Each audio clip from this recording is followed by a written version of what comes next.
Fashion is pretty subjective, but the saggy pants phenomenon is one style that's proven consistently controversial. As some teens found out, this particular wardrobe choice comes with consequences.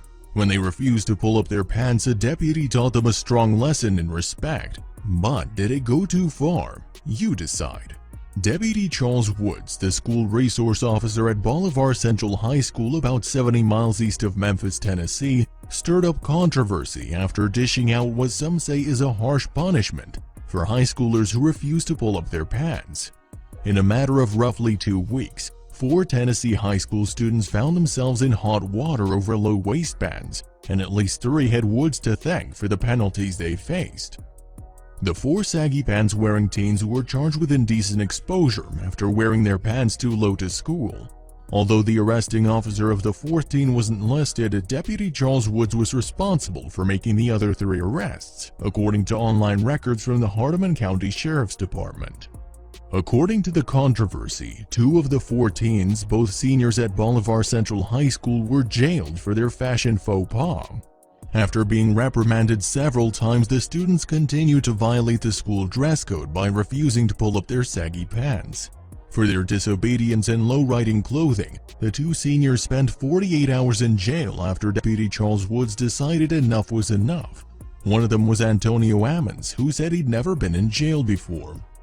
"I just took it and went on," Ammons said, speaking of his time behind bars in the Hardeman County Criminal Justice Complex, where he was placed with other inmates. "I didn't know what else to do." Ammons, who lived with his great-grandmother at the time, continued, "I really didn't like it," he said, adding that he also had to figure out how to pay more than $250 in fines and court fees, which also resulted from the arrest. In an affidavit, Deputy Charles Woods said Ammons had been suspended previously for allegedly showing gang-related hate/violence for intimidation, and walks around all day every day disrespecting the rules of the school, the principal, the teachers, other students, and even the SRO. By Ammons' own admission, his pants were slung so low his underwear and gym shorts were visible. Even so, some of his peers and their parents deemed the punishment excessive, saying the teen shouldn't have been jailed for his clothing choices. "They didn't need to go to that extreme," student Cheyenne Lindsay said, defending the saggy pants-wearing teens. Parent Crystal Wing agreed. "I think jail time might be a little too much, but at the same time there has been a lot of sagging pants," she said.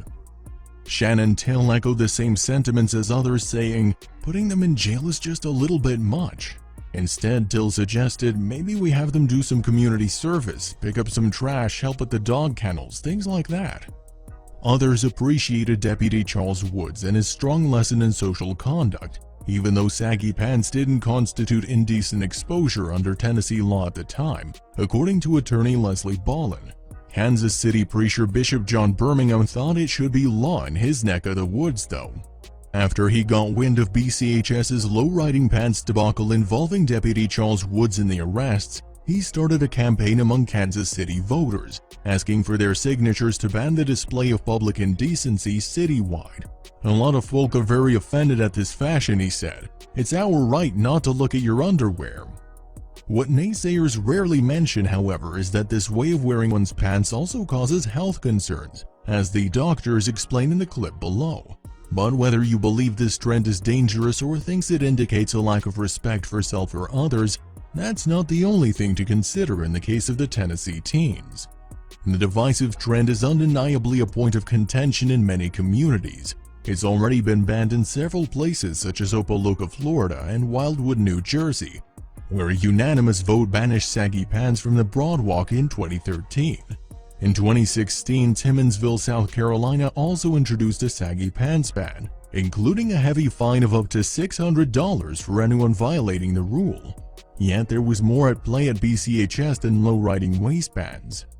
Perhaps the criminal offense was more about respecting authority than the fashion choice getting its comeuppance. The school dress code was repeatedly violated and there was an obvious failure to obey the rules. Such disregard comes with consequences.